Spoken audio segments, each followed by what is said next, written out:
Good evening. Tonight, more victims of police brutality give their testimonies at judicial panels of inquiry in the country.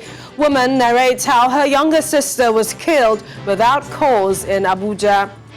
President Buhari restates his administration's resolve to fish out rogue policemen in the force, asks traditional rulers to guard against breakdown of law and order in their domains. Attorney General of the Federation calls for decentralization of correctional centers as part of measures to tackling congestion in facilities. And it's down to the wire as counting of votes in the U.S. presidential election continues in last battleground states. Plus, we have business, sports, and later news from our London studios. On business news tonight, Minister of Finance rules out plan to further increase in value-added tax charge by the federal government. On sports news tonight, Ministry of Youth and Sports Development announces it will reopen some facilities at the National Stadium in Abuja and Lagos on November the 9th.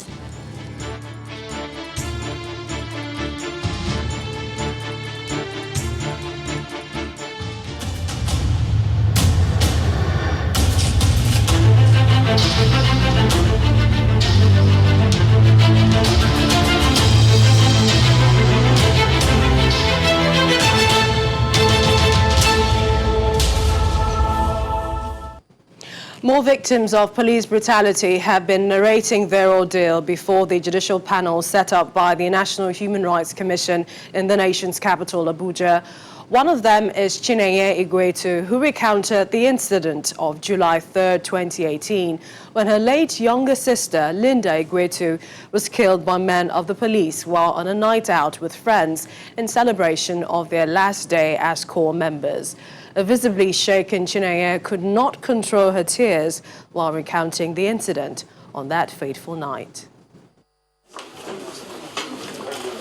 It's the second day of sitting of the National Human Rights Commission Independent Investigation Panel probing human rights violation by the defunct Special Anti-Robbery Squad. One of the cases slated for hearing is from Chinenye Igwetu, a sister to the late Linda Igwetu, who was cut down in her prime by a bullet from a police officer on July 3, 2020. Struggling to hold back tears, Chinenye explains the incident that led to her sister's death. Toby said on their way from Sedi Plaza, they passed that there's a bridge after Sedi Plaza. Immediately, they had a loud sound. So he thought it was his tires. And then he looked at his mirrors and the tire was okay.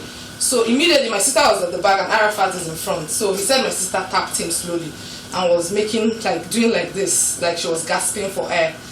So he was like, what's wrong with you, And then she was like, she doesn't like, so he turned and then saw her holding, because she was shot under her breast. So he saw her, holding her, and then he saw the car, so he had on the light in the car and then he saw blood all over her clothes. So that's how he knew that it was a gunshot. Gariki Hospital, I said, go get blood. She has lost a lot of blood. I'm like, okay, can you take my blood? We're same blood group. Like, you don't take blood from women. That's what they told me and Maureen, my neighbor, that night. I can never forget. I'm like, why don't you take blood from women? Can I even at least see my sister? They said she was at the emergency room. So, God.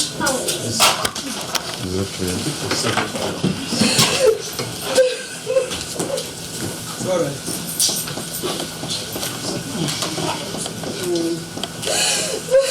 Let us sit down. You can sit down. Secretary to the panel, Hilary Ogbonna, assures the victims of justice. The Human Rights Commission and the panel will do everything within its mandate and within its resources to ensure that these victims of human rights violations are able to get the justice they deserve. The second case slated for hearing, which borders on alleged unlawful detention, could not hold due to the absence of the complainant and the police. The panel therefore adjourned sitting till Friday, November the 6th, 2020. Heartbreaking testimonies, but over to the South-South region in Edo State, where a petitioner, one Mr. Isaac Edo, has asked the Judicial Panel of Inquiry to look into the case of his missing son, who was a student of Uthman Danfodio University, but allegedly arrested by the Edo State Police Command sometime in 2011. The petitioner and his counsel, Audu Augustin, told the panel that the police had denied having his son in their custody, although the petitioner claims that he had seen his son in the police station.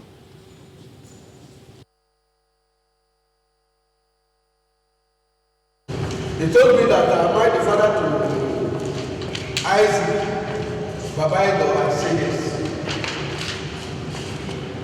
He said, but we don't have any Isaac Babaido here. I said, then why did you ask me that question? So why he's telling me the truth, don't have anything about it. But those that have problems, IG have called and they have carried all of them to Abuja. Then I asked, what is the problem? So in summary, when you came, you asked for your son. Yes. Yes. You saw your son. That was the first day. The second and the following day, yes. They told you your son is no longer in the custody. Yes, that they have taken him to Abuja. They also inform you that they don't have any Isaac. They said they don't have any Isaac. What's right? Isaac. They don't have Isaac. The police officer. The officer that the corporal said, showed me that they are the one that people. Is he still the station officer? It's the station officer, yes. And the station officer decided telling me that he didn't have IT, but everybody that have problems, they have carried them to Abuja. IG requested for them that I should go and come back. Please tell this panel, who do they say they have in their custody? If they don't have Isaac Edo, who do they have in their custody? They say they have Muslims. They call one name like that because I live with my son name, that name. They call his name. You see, it's M something, but I cannot exactly pronounce that name. But you saw your son. I saw the first day I came. Police officers who have other agenda in the force other than securing lives and properties may have to brace for tougher times. This is because the president has vowed that his government will ensure that rogue elements in the Nigerian police force are fished out. President Muhammadu Buhari is also asking traditional rulers to ensure government's response to the demands of the youth are targeted and impactful, while warning that his administration will not allow the breakdown of law and order in the country. President Buhari said this during a meeting in the State House with a delegation from the National Council of Traditional Rulers of Nigeria, led by the Sultan of Sokoto.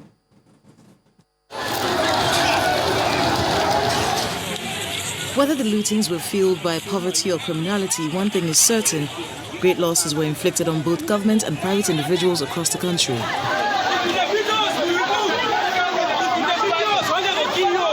The action also impacted negatively on investor confidence and created an overall unease for citizens across the nation.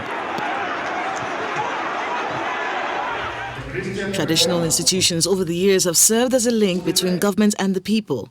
And now the president wants to leverage on that link to pass on the progress made on the demands of the youth during the EndSARS protests, especially the progress made on police reform. Strong, transparent efforts are underway to address those rogue elements of the Nigerian police force.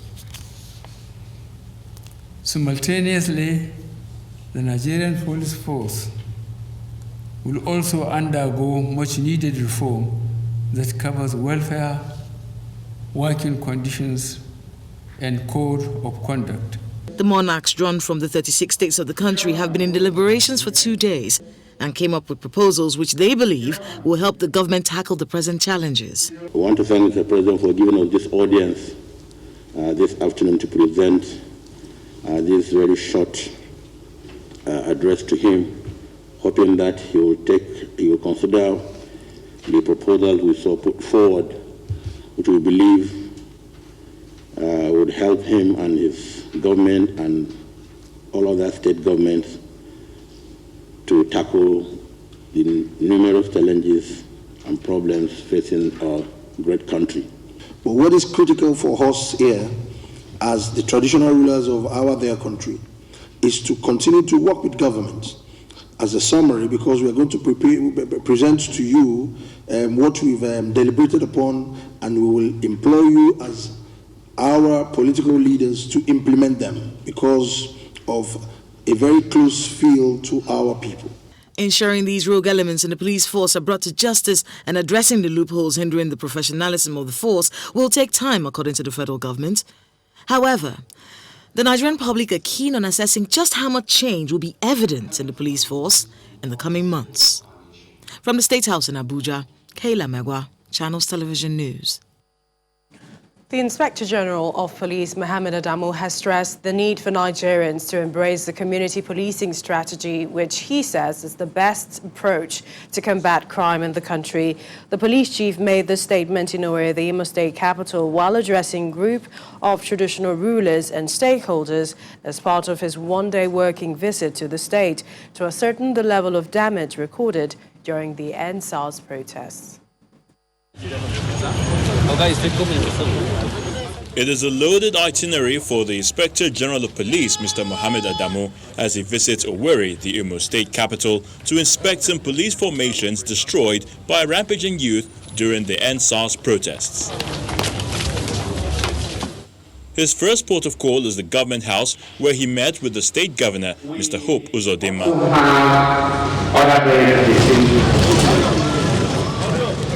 From the Government House thereafter, the IGP and Governor Uzodinma visit the Divisional Police Headquarters in Oji and Warubi to see what's left of the facility after it was razed by some rampaging youth during the NSAS demonstrations.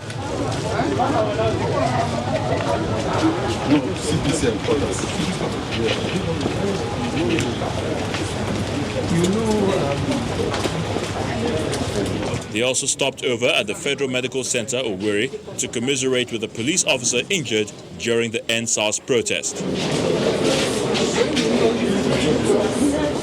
Addressing a gathering of traditional rulers and other concerned groups from the 27 local councils of Imo State at a security meeting, the IGP asked them to support the community policing strategy of the Nigeria Police. So when we talk of security of lives and property, it must come from the people.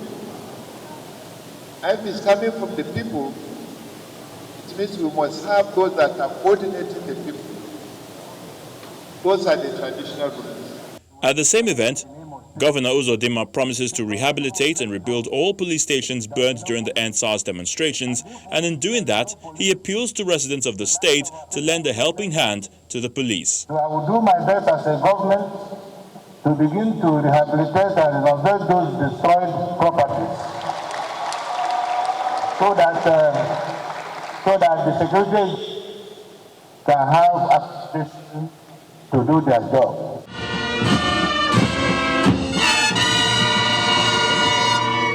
Before departing Imo State, the IGP pays a visit to the State Police Command headquarters to encourage officers and men of the force. With assurances of support by the leadership of the Nigerian police, it is expected that officers and men will be well motivated to go the extra mile in the performance of their duties. In part two, after the break, Governor Sanwo-Olu vows to make Lagos uninhabitable for miscreants as the government gets set to rebuild what has been destroyed following the NSAS protest. That's in a moment. In order to effectively tackle the challenge of congestion in the nation's correctional centers, the Attorney General and Minister of Justice, Mr. Abubakar Malami, is recommending the decentralization of the correctional system. For the Minister of Interior, Mr. Rauf Eregbesola, there is the need to set up special courts across states for speedy adjudication of justice to reduce the number of inmates that are awaiting trial in most of the centers.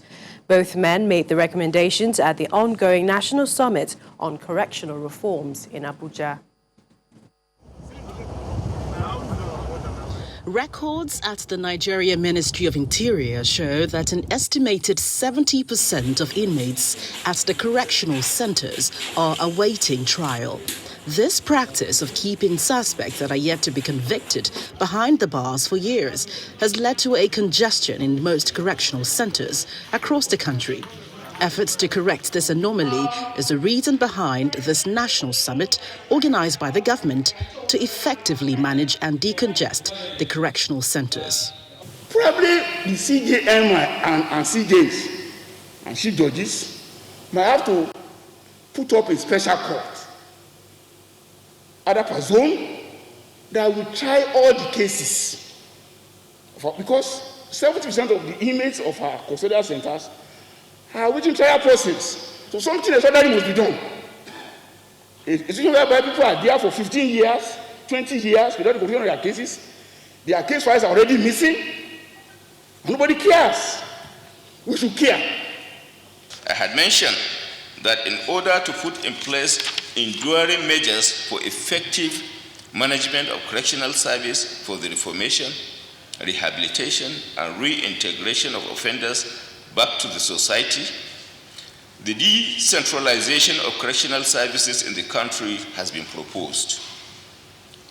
These will allow states to effectively participate through the setting up of their own correctional centers to manage offenders who commit state offenses, while the federal government will continue to manage offenders who commit federal offenses.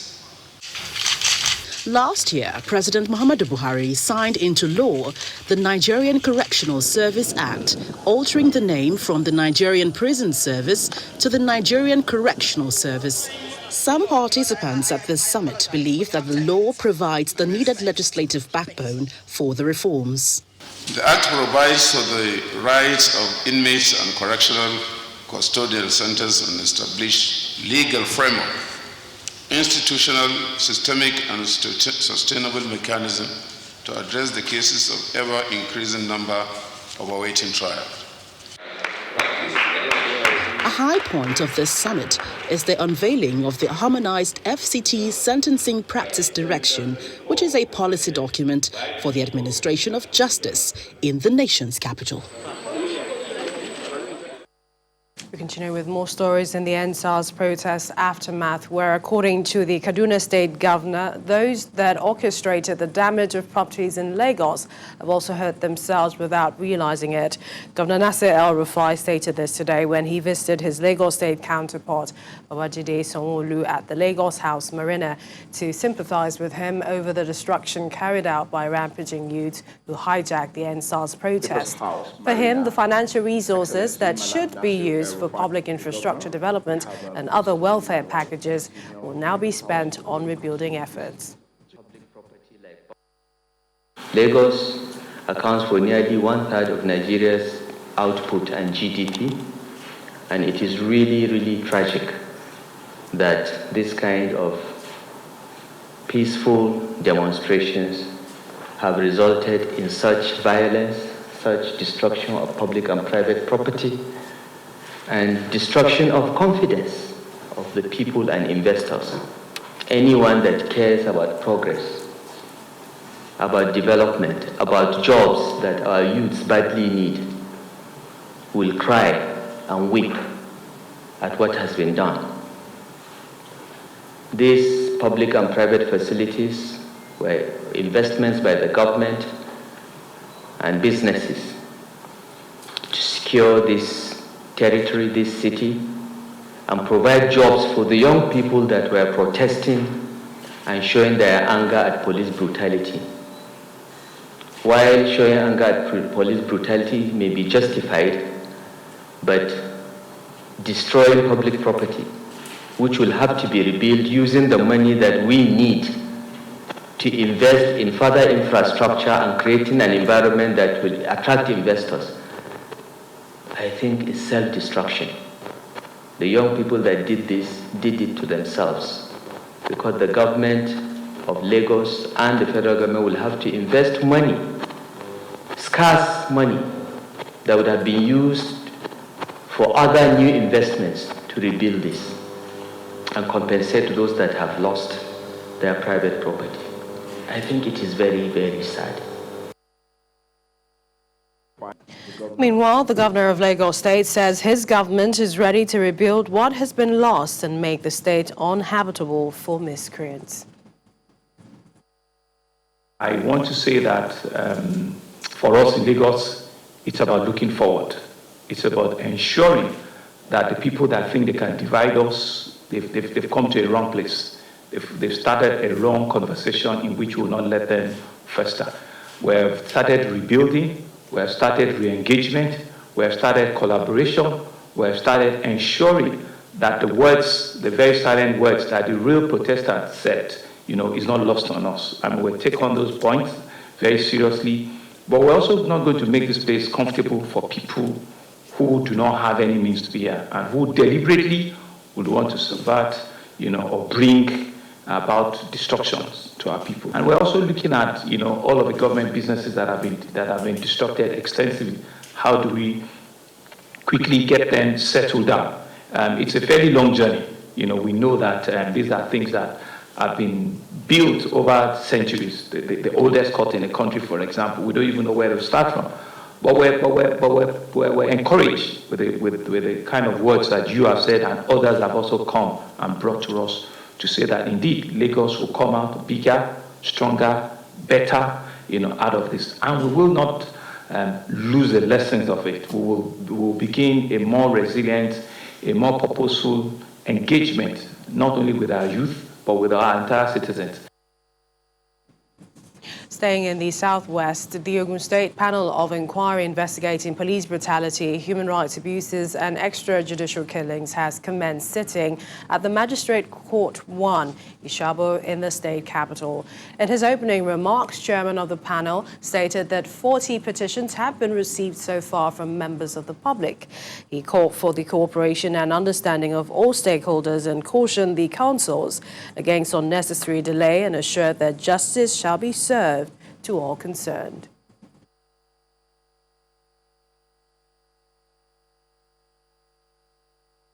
In Ogun State, the Judicial Panel of Inquiry set up to look into alleged cases of police brutality and rights abuses in the state converged in the Magistrate Court 1, Ishabo, in Abeokuta, the capital city. The courtroom is filled with some litigants, counsels, journalists, all waiting anxiously for the commencement of the proceedings. In a short while, the 8-member panel proceed to take their seats. I want to thank you all for coming. The chairman of the panel, retired Justice Solomon Olugbemi, reads his address where he assures all of justice and advised against unnecessary delay by the councils. I want to thank you all for coming, and I want to assure you that this panel is not a witch hunting panel. We are not here to witch hunt the police or police personnel or anyone at all. We're only a fact-finding panel. When we get the facts, we'll make our recommendations. The State Attorney General and Commissioner for Justice, Akingbolaon Adeniro, delivers the state government's message appealing for adequate information from the general public. I also want to encourage members of the public to be forthcoming with information. We are here to get to the bottom of any matter of injustice that is brought before the panel. We will investigate thoroughly. We ask you to provide as much details as possible, location, the name of the individual involved, if you have that name. If not, whatever additional details you have. It may be date, location, and the circumstances in which the incident occurred. In accordance with your terms of reference, the panel has 6 months to complete its assignment, and members of the public who seek redress are encouraged to come forward.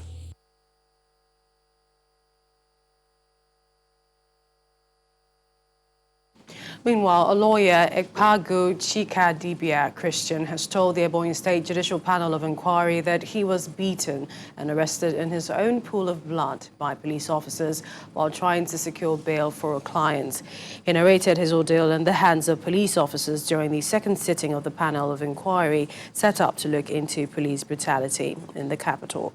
He further stated that the court delivered judgment in his favor and awarded the sum of 6,050,000 naira against the police for the breach of his fundamental rights, but the police force is yet to pay him.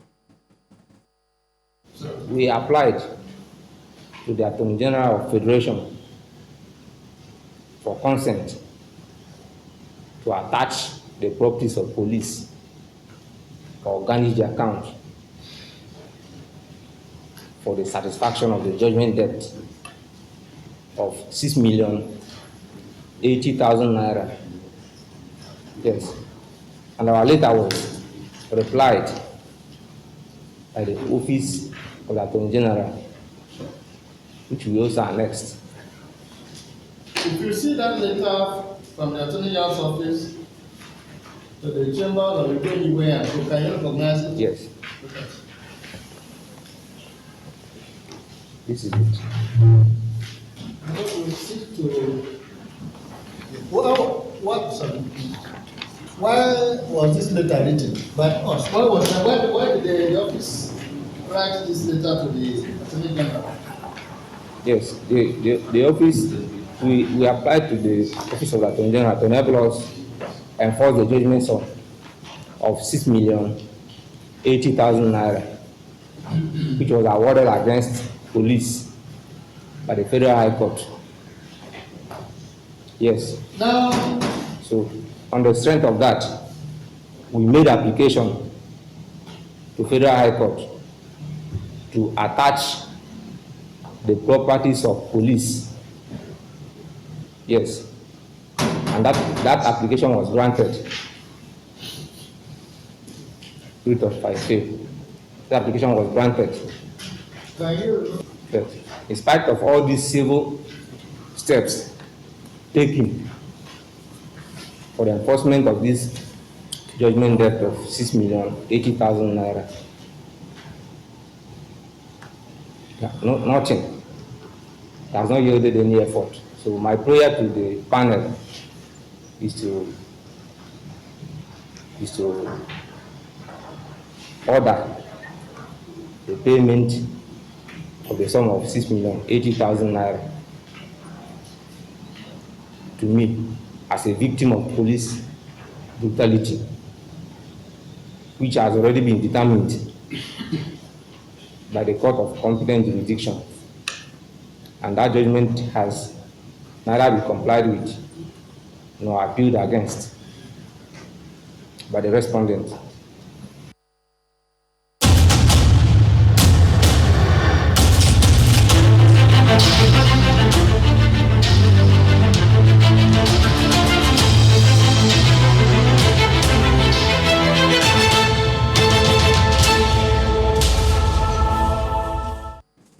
When the News at 10 returns, Senate committee asks President Buhari to fix State House clinic and avoid traveling abroad for medical treatment. Plus, Minister of Finance rules out plans to further increase value-added tax. That's on Business News. Do join us again.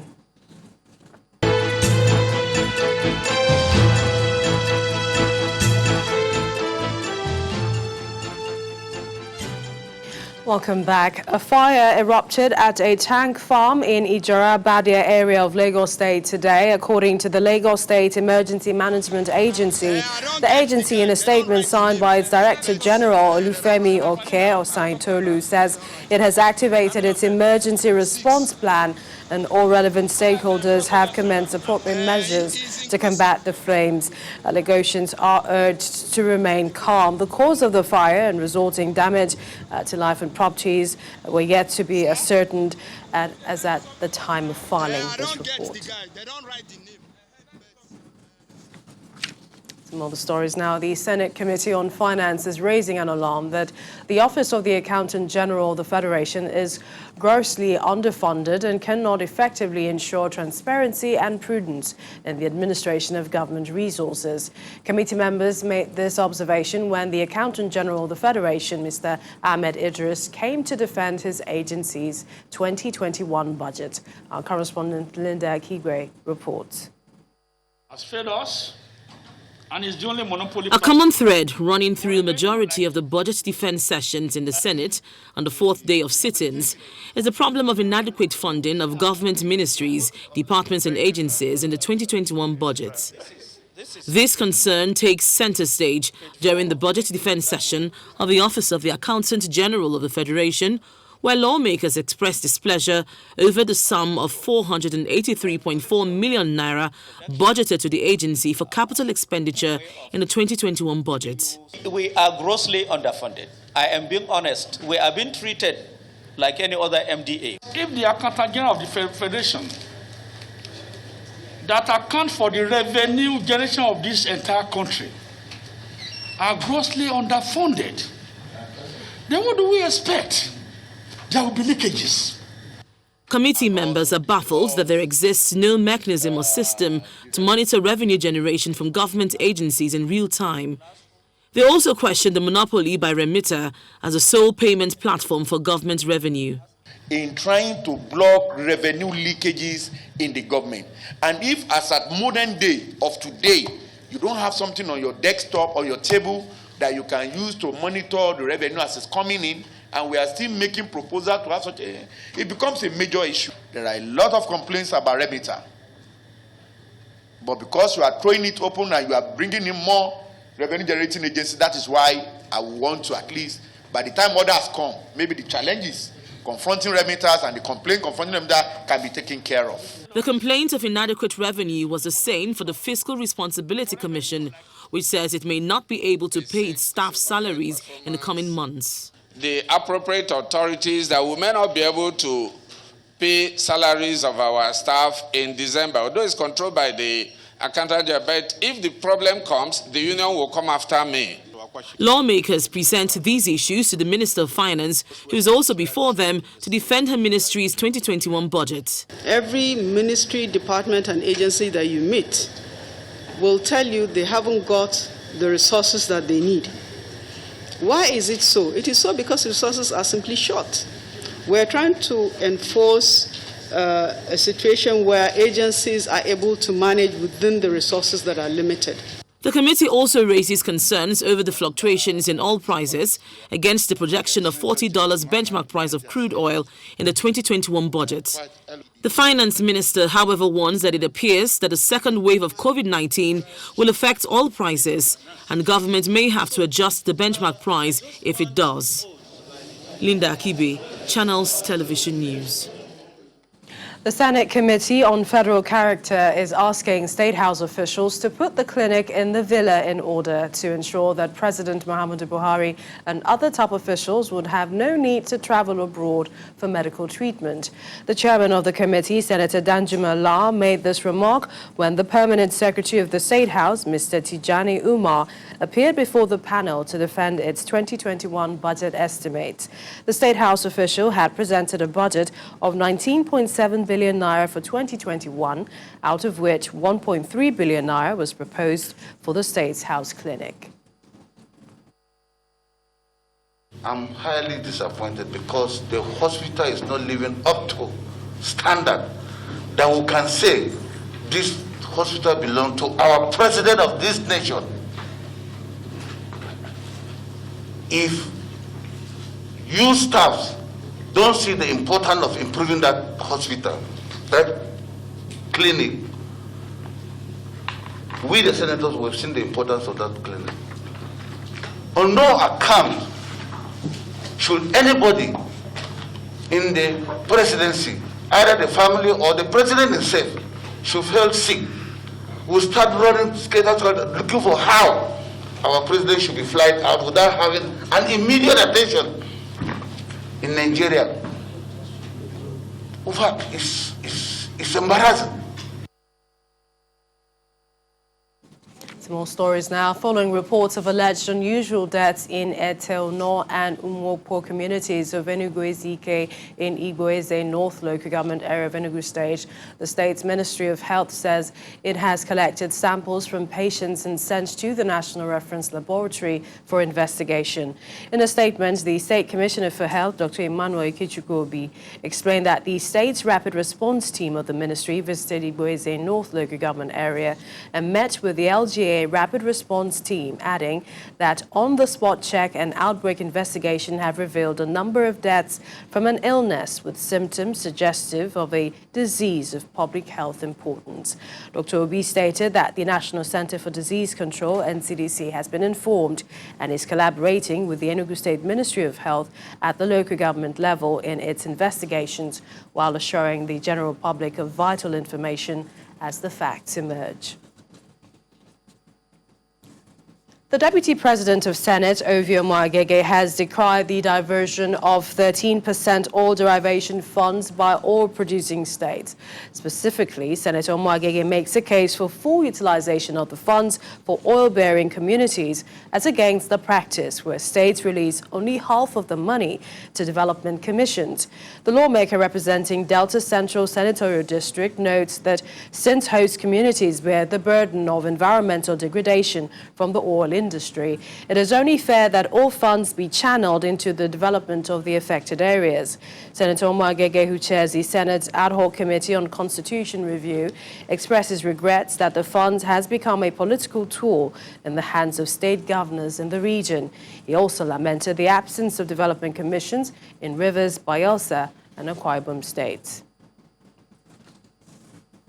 The federal government says it will soon resume oil exploration and drilling activities in Lake Chad Basin. This is according to the Minister of State Petroleum Resources, Timi Praise Silva, who met today with the Chief of Army Staff and the Military High Command at the headquarters of Operation Lafia Dole in Maiduguri.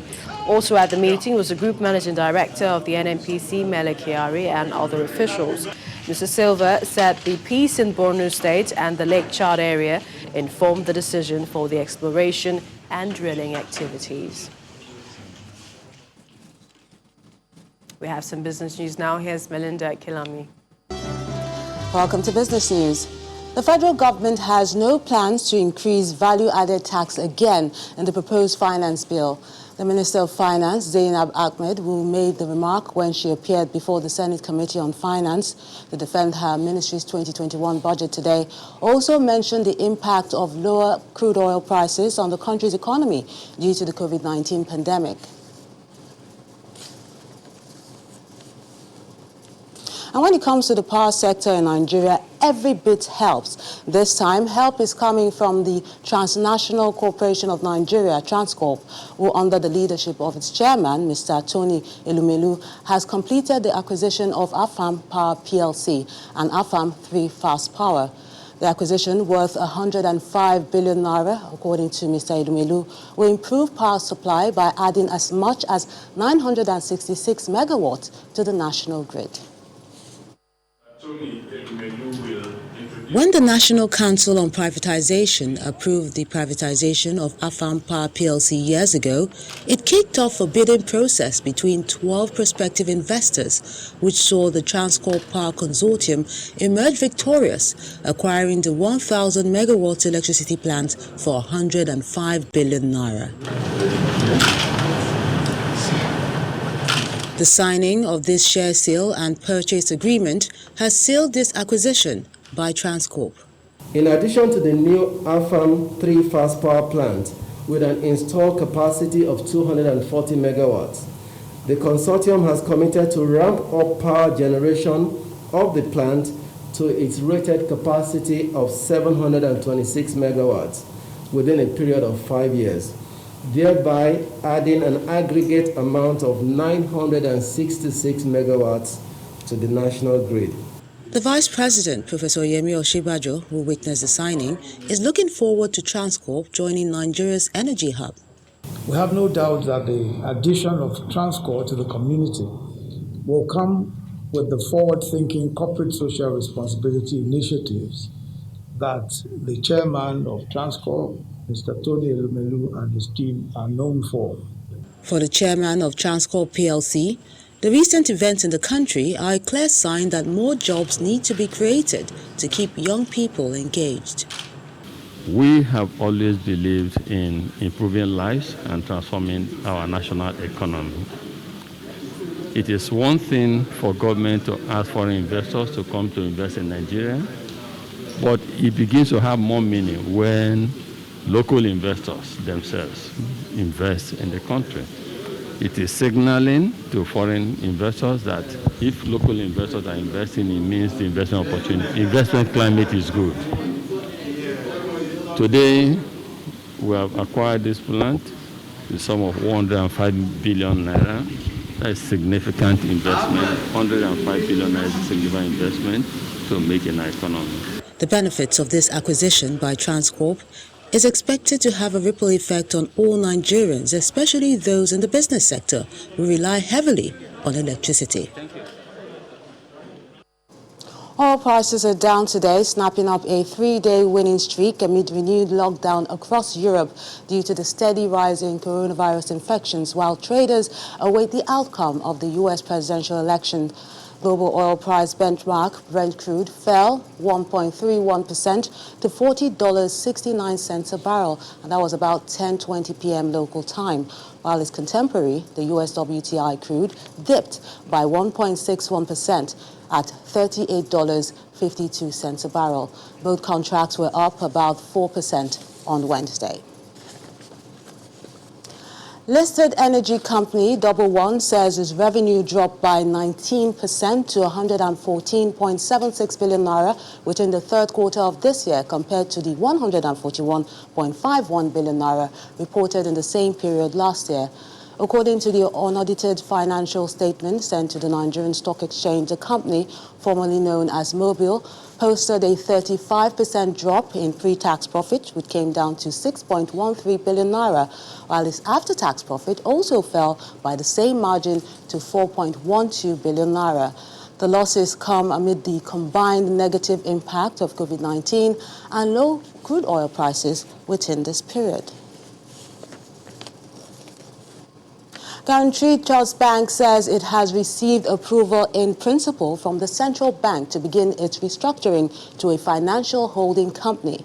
In a statement sent to the Nigerian Stock Exchange, the bank's board says the decision was made after a comprehensive evaluation of the operating environment of the Nigerian banking system in the near future. The board mentioned that it has also obtained the no objection of the Securities and Exchange Commission (SEC) in connection with the proposed scheme. The financial holding company will be regulated by the CBN as another financial institution and listed on the official list of the Nigerian Stock Exchange as well as the London Stock Exchange. And talking about the stock exchange, after a 2-day uptrend in the Nigerian equities market ended today's trading session slightly mixed amidst a mixed performance on the sectoral and activity chart. Ekaite tells us more.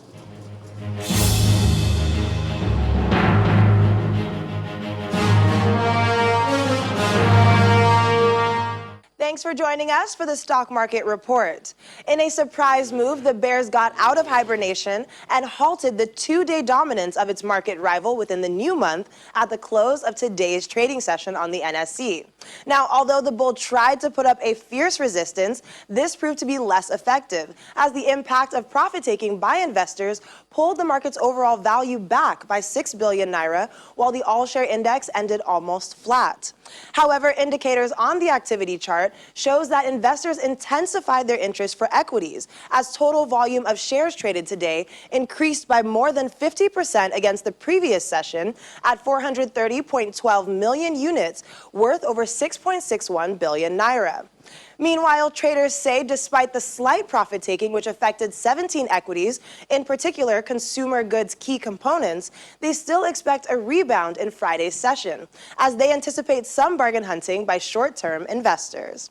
Well, that's all for the Stock Market Report. I'm Ekaite Afia. That's business news. Back to you, Millicent. Thank you, Melinda. China says it is temporarily suspending the entry of a category of Nigerians into their country owing to the coronavirus pandemic situation.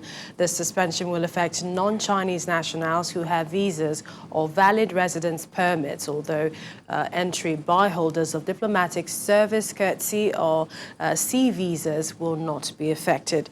It adds that as a result, the Chinese embassy in Nigeria will no longer issue certified health declaration forms for the affected visa holders. Meanwhile, the Ministry of Foreign Affairs is yet to formally make known its response to the new policy. A judge has dismissed and thrown out of court the lawsuits from President Donald Trump's campaign seeking to pause election counting in Michigan. The Michigan Attorney General's office says the lawsuits was dismissed after a judge determined the Trump campaign was unlikely to succeed. Here's Simon Pusey with more international stories and around the world in 5. Good evening and welcome to the Channel Studios here in London with your international news around the world in 5. Donald Trump and Joe Biden each claim to be ahead in the US presidential election, even as the final outcome hangs on a razor's edge and both sides gear up for legal action. This is among one of the most anti-democratic things I've ever seen or encountered. And not a single Republican has been able to look at any one of these mail ballots. They could be from Mars, as far as we're concerned, or they could be from the Democratic National Committee. Joe Biden could have voted 50 times. Overall turnout in Tuesday's election was projected to be the highest in 120 years at 66.9%. That's according to the US Election Project. Mr. Biden had the support of 70.5 million voters, the most won by any presidential candidate ever. Mr. Trump has pulled in 67.2 million votes, 4 million more than he gained in 2016. In Detroit, in Michigan, police were called on Wednesday afternoon to guard the doors of a vote-counting facility as some protesters outside demanded access to monitor the process. While in several cities across the US, people protested and clashed with the police, asking to have all the votes counted. Many European countries, including the UK, have entered a second lockdown period to stop the spread of the second wave of COVID-19. Countries including the UK, Norway, Greece and Italy entered new lockdowns, closing non-essential businesses and introducing varying degrees of travel restrictions. In the UK, the lockdown will be enforced only in England for the next 4 weeks, while Italy went for a regional approach, enforcing strict limitations on specific regions. Meanwhile, Greece and Norway opted for nationwide curfews, which will last for several weeks. Kosovo President Hashim Thaki has resigned from office, announcing that a special court at The Hague was indicting him for war crimes.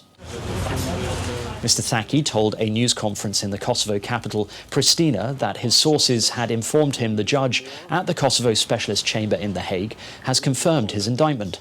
He said he would not permit a situation in which a president of Kosovo appeared before the court. Prosecutors hold Mr. Thaki responsible for nearly 100 murders of civilians during the war, while he was senior commander of the Kosovo Liberation Army guerrilla group during the uprising against Serbian rule in 1998 and 1999. He denies any wrongdoing. Denmark will cull its mink population of up to 17 million after a mutation of the coronavirus found in the animals spread to humans. Prime Minister Mette Frederiksen explained that health authorities found virus strains in humans and in mink which showed decreased sensitivity against antibodies, potentially lowering the efficacy of future vaccines. Authorities in Denmark said 5 cases of the new virus strain had been recorded on mink farms and 12 cases in humans, and that there were between 15 million and 17 million mink in the country. Outbreaks at mink farms have persisted in the Nordic country, the world's largest producer of mink furs, despite repeated efforts to cull infected animals since June. India's capital, New Delhi, the capital city with the worst air quality worldwide, has suffered its most toxic day in a year. With smog cloaking at the city, it recorded a concentration of poisonous PM2.5 particles at 14 times over the World Health Organization's safe limit. The air pollution has heightened health fears among residents, with doctors warning of a sharp increase in respiratory illnesses.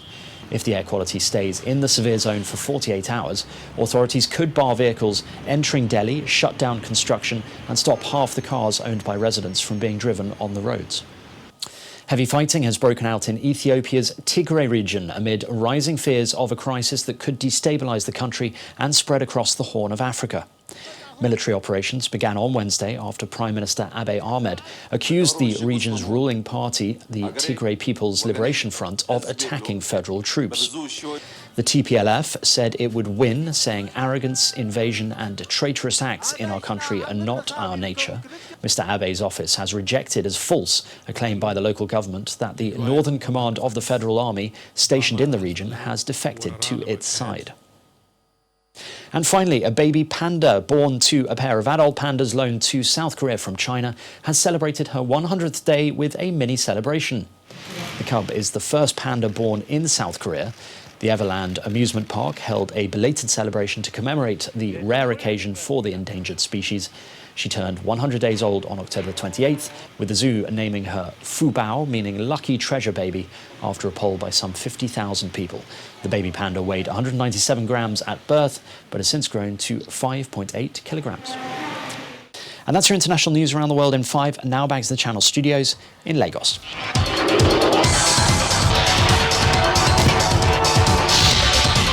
Thank you, Simon. Welcome to Sports News. The Ministry of Youth and Sports Development has announced it will reopen the velodrome, tennis courts, practice pitches and practice tracks of the MKO Abiola National Stadium in Abuja on November the 9th.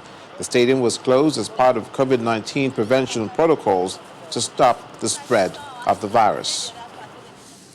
Sierra Leone coach John Kester has invited 16 overseas-based players for their Africa Cup of Nations qualifying fixtures against the Super Eagles next week. Sierra Leone will face the Super Eagles at the Samuel Ogwemudia Stadium in Benin City on November the 13th before hosting the three-time African champions 4 days later in the reverse fixture at the Siaka Stevens Stadium in Freetown.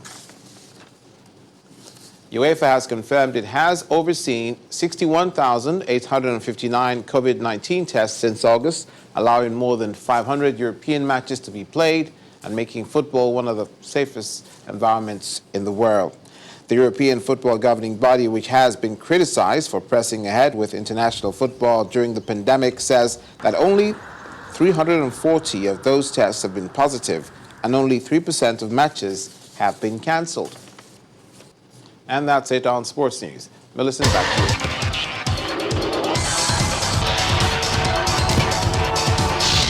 Thanks, Lumide. And the main news again. More victims of police brutality in the country today gave their testimonies at judicial panels of inquiry. One of them, Chinenye Igwetu, narrated how her younger sister was killed by the police without cause in Abuja. That's news at 10 tonight. Thanks for watching. I'm Millicent Nwaka.